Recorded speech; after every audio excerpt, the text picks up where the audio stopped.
দশে পাঁচে মিলে সবে ঘরেতে বসিয়া কীর্তন করো সবে হাতে তালি দিয়া।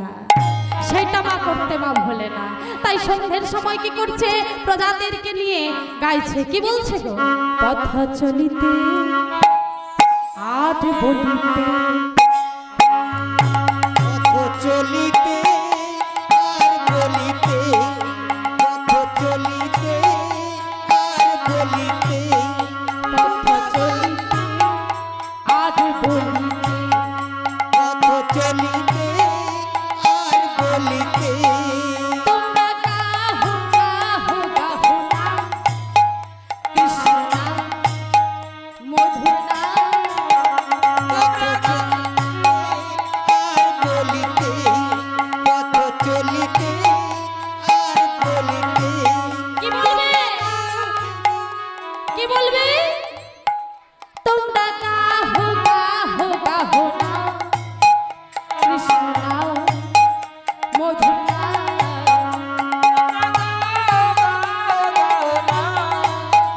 কৃষ্ণ নাম হরি নাম, পথ চলিতে আর বলিতে, পথ চলিতে আর বলিতে। তোমরা গাও নাম, কৃষ্ণ নাম হরি নাম আর বলিতে। নিতাই গৌর প্রেমানন্দে হরে হরে হরে বল। পথ চলিতে আর বলিতে। জমিদার বাবু, জমিদার বাবু, সর্বনাশ হয়ে গেছে। কি হয়েছে, কি হয়েছে, এমন ভাবে তোমরা ছুটে আসছো কেন, কি হয়েছে আমায় বলো। শুনুন জমিদার বাবু, শুনুন, সে নবাব হোসেন শাহকে আপনারা বছরে আয় করেন 20 লক্ষ টাকা, তাকে দেন মোটে 12 লক্ষ টাকা। সে কি আপনাদেরকে ছেড়ে দেবে? তার লোকেরা আসছে আপনাদেরকে গ্রেফতার করতে। আপনারা এই স্থান পরিত্যাগ করে চলে যান, না হলে সৈন্য সামন্ত নিয়ে লড়াই করার জন্য প্রস্তুতি নিন। সঙ্গে সঙ্গে এই সংবাদ শুনে হিরণ্যদাস গোবর্ধন দাস পালিয়ে গেল। বাকি পড়ে রইল কে, ওই রঘুনাথ নিষ্ঠা, যার ভগবানের প্রতি ভক্তি, যার ভগবানের প্রতি বিশ্বাস, তার উপর বিশ্বাস করে তিনি বসে রইলেন। কেউ যদি ভগবানের প্রতি বিশ্বাস করে, কেউ যদি মনে করে ভগবান রয়েছে, তার নিশ্চয়ই রয়েছে। কিন্তু কেউ যদি মনে করে ভগবান নাই, তাহলে তার ভগবান নাই। মাগো, সে বিশ্বাস করেছে মনে প্রাণে, বিশ্বাস করেছে বলে কি হলো না, সঙ্গে সঙ্গে বাবা ওই গৌড়ের রাজধানীতে ওই নবাব হোসেন শাহের লোকেরা বন্দি করে নিয়ে চলে গেল। বন্দি করে নিয়ে গেছে ঠিকই, কিন্তু তাকে মারধর কোনোদিনই করতে পারে না। গালিগালাজ করে, ভৎসনা করে, কিন্তু মারধর করতে পারে না, প্রহার করতে পারে না। কেন? তার অনিন্দনীয় রূপ দেখে। মাগো, মনে মনে ভাবছে যে আমায় এমন ভাবে প্রহার করছে না, প্রত্যেকদিন দরবারে নিয়ে যাচ্ছে আর এমন ভাবে গালি ভৎসনা করছে। এমন করে আমার এখানে বসে থাকলে তো হবে না। আমার আত্মীয় স্বজনেরা, আমার পিতা জ্যাঠারা তো চিন্তায় রয়েছে। আমাকে ছলাকলা করে হলেও এই স্থান পরিত্যাগ করতে হবে। কি করলো মা? পরের দিন ওই নবাব হোসেন শাহ যখন তাকে দরবারে নিয়ে গেল, কি করলো? অশ্রু বিগলিত নয়নে, আসতে অশ্রু বিগলিত নয়নে নবাব হোসেন শাহকে বলছে, হুজুর, হুজুর, যদি মন দিয়ে একটা কথা শ্রবণ করেন তাহলে বলতে পারি। বলবো হুজুর? বলো, কি বলতে চাও বলো। যুবক, তুমি বলো কি বলতে চাও। আমি কি বলতে চাই বলবো? শুনুন, মন দিয়ে শুনুন। তা বলে আমার পিতা জ্যাঠা আর আপনি সম্পর্কে কে হন জানেন? 3 ভাই। ভাইয়ের মতো তো, ভাইয়ে ভাইয়ে যদি যুদ্ধ হয়, একদিন না একদিন তো তার মিলমিশ হয়ে যাবে। তাহলে আমি যদি আমার পিতার পুত্র হই, আপনিও তো আমার পিতার সম, মানে আমিও আপনার পুত্রের ন্যায়। মাগো, কথাটা কেমন করে বোঝাচ্ছে দেখুন। ছলাকলা একেই বলে, বুদ্ধির সঙ্গে ছলাকলা করছে। বলছে আমি তো আপনার পুত্র সম, আপনি পিতা হয়ে শাস্তি দিতে পারেন। তাছাড়া আপনি একজন উচ্চ কোটির বীর মহামানব, আপনি বিচার করে দেখুন।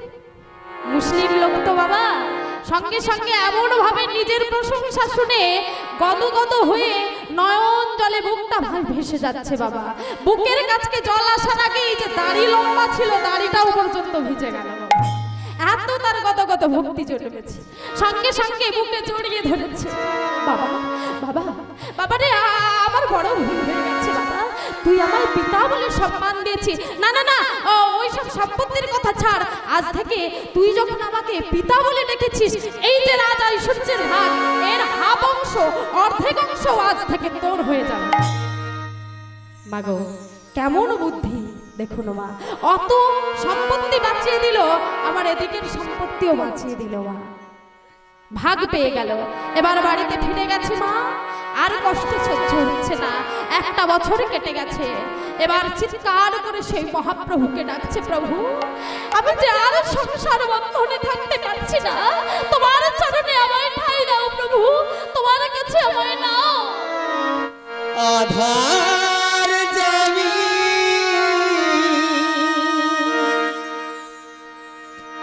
একা আমি খুঁজি গো তোমার, হাত ধরে পার করে নিয়ে গোয়া দয়া, হাত ধরে পার করে নিয়ে গোয়া।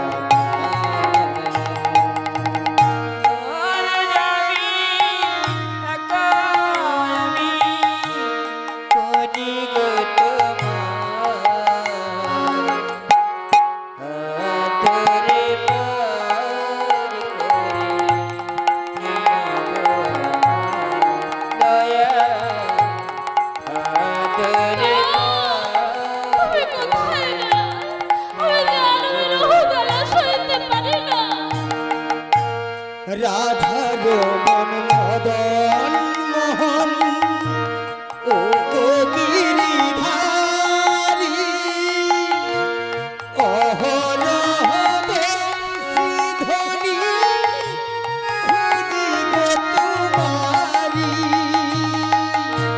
রাধার মন মদন মোহন ও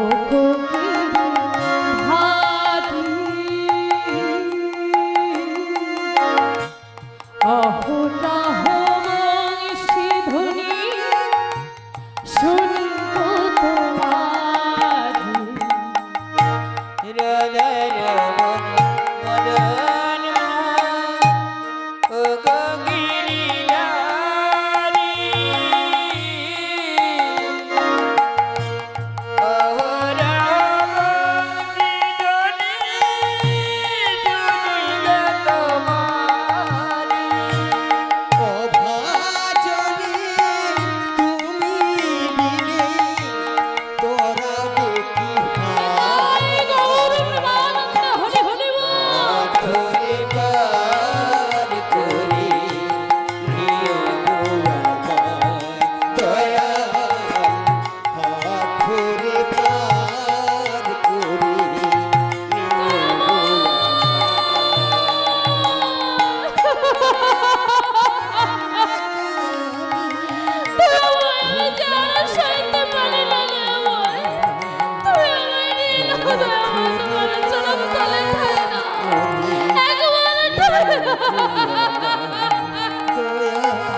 তুমি কি আমায় দর্শন দেবে না গরুরে?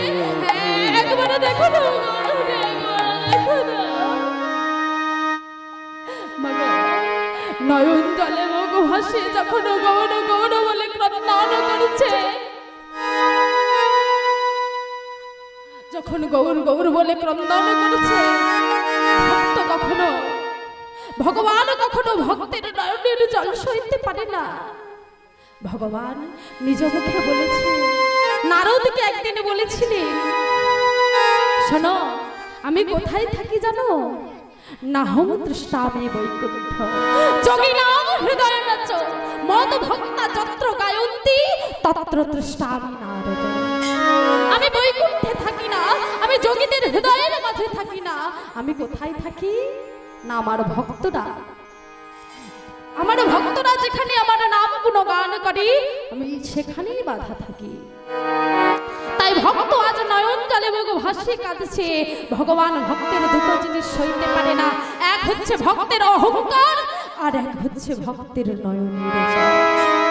ভক্ত নয়ন জল দিয়ে আজ ডাকছে ভগবান করুণাময় স্বপ্নাদেশ করে দিলেন, শোনো শোনো রঘুনাথ দাস, তুমি এমন করে কোনোদিন আমার কৃপা পাবে না। কেন? আশ্রয় করিয়া ভজে তারে কৃষ্ণ নাহি তাজি, বাকি সব মরে অকারণ। তুমি আগে আশ্রয় তত্ত্বের কাছে পৌঁছতে পারো না, তুমি বিষয়ের আশা করো কেমন করে? তোমাকে যে আগে আশ্রয়ের কাছে পৌঁছতে হবে। আশ্রয়টাকে মাগো, এই কলিযুগের আশ্রয় তত্ত্বকে আমার নিতাই চাঁদ নিত্যানন্দ প্রভু। নিতাই চাঁদের যদি না আমরা করুণা পাই, কখনো গৌর চাঁদের করুণা পাবো না। গৌর চাঁদের যদি না করুণা পাই, আমরা কোনোদিন রাধা কৃষ্ণের কৃপা পাবো না। নিতাই গৌর প্রেমানন্দ। তাই মাগো, নিত্যানন্দ প্রভুর কৃপার দরকার। সঙ্গে সঙ্গে বলে দিলেন, শোনো আমার সকল কর্ম নিত্যানন্দ দ্বারে। আরে আমার সকল কর্ম নিত্যানন্দ দ্বারে। এই আমি অকপটে কহিনু তোমারে, বলি এই আমি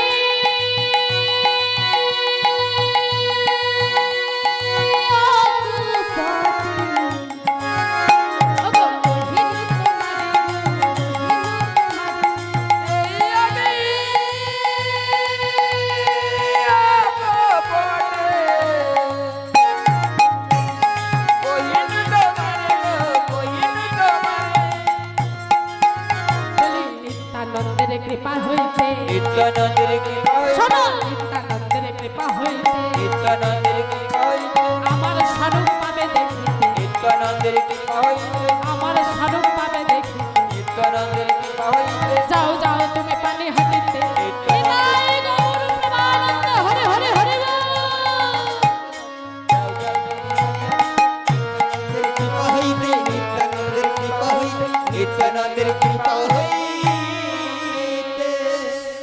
মাগো, নিতাই চাঁদের করুণা না হলে গৌর চাঁদ পাওয়া যায় না। তাই কোথায় যেতে বললো? পানিহাটিতে চলে গেল নিতাই চাঁদের করুণা নিতে। পানিহাটিতে চলে গেল কি না রঘুনাথ দাস। পানিহাটিতে নিতাই চাঁদ কেন এসেছেন না মহাপ্রভুর আদেশে এসেছে। সেখানে এসে ভক্তগণকে সঙ্গে নিয়ে বসে আছেন। কোথায় না গঙ্গার তীরে বৃক্ষমূলে পিণ্ডাডয় প্রভু আমার বসিয়ে আছে সূর্যোদয়।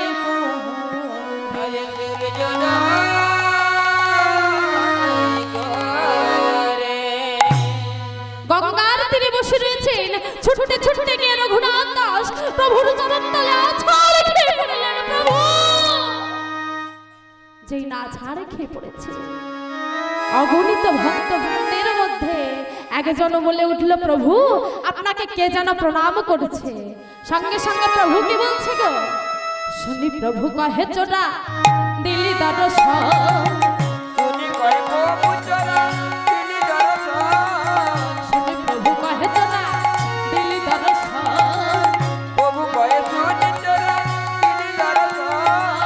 শুনি প্রভু কহে চোরা,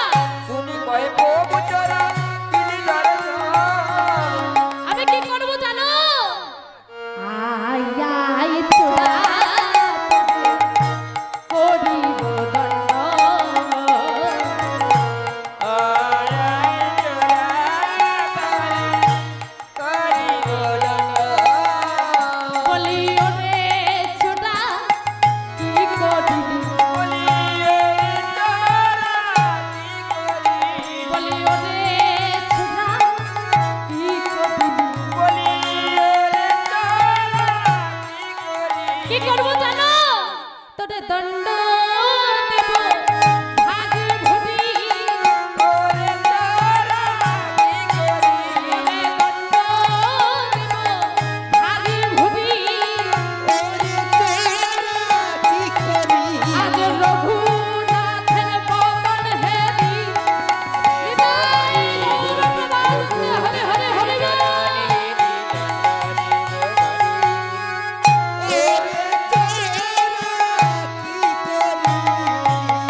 এটা ভেবে দেখা লাগবে। একজন অচেনা মানুষ প্রণাম করতে এলো, সঙ্গে সঙ্গে তাকে চিনলো না জানলো না, চোরা বলে একটা দিয়ে দিল কেন? আপনাকে কেউ প্রণাম করতে আসলো, সঙ্গে সঙ্গে তাকে চোর বলে দিলেন, আপনাকে ধরে মারবে না? কিন্তু দেখুন সঙ্গে সঙ্গে তার মনটা আনন্দে ভরে গেছে চোর আখ্যাটা শুনে। কেন কেন চোর বলল তাকে? যার কুবেরের ঐশ্বর্য ধন সম্পদ, সে আজ নিত্যানন্দ প্রভুর কাছে কি চুরি করতে এসেছে? মাগো, যার কুবেরের ধন ঐশ্বর্য, সে আজ নিতাই চাঁদের কাছে, নিতাই চাঁদকে না বলে নিতাই চাঁদের যে সহজাত সম্পদ, একমাত্র সম্পদ, সেটা হলো গৌর সম্পদ, সেটা আজ সে চুরি করতে এসেছে, লুণ্ঠন করতে এসেছে। ওই জন্য নিতাই চাঁদ বলছে যে গৌর চাঁদকে চুরি করতে আসে সে কে জানো? মা সবাই করো তালি দিয়ে কিন্তু এই গানটা গাইবে। ভজ গৌরাঙ্গ কহ গৌরাঙ্গ লহু গৌরাঙ্গী নাম রে। ভজ গৌরাঙ্গ কহ গৌরাঙ্গ লহ গৌরাঙ্গীর নাম রে। ভজ গৌরাঙ্গ কহ গৌরাঙ্গ লহ গৌরাঙ্গী নাম রে। ভজ গৌরাঙ্গ কহ গৌরাঙ্গ লহ গৌরাঙ্গীর নাম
লহ গৌরাঙ্গ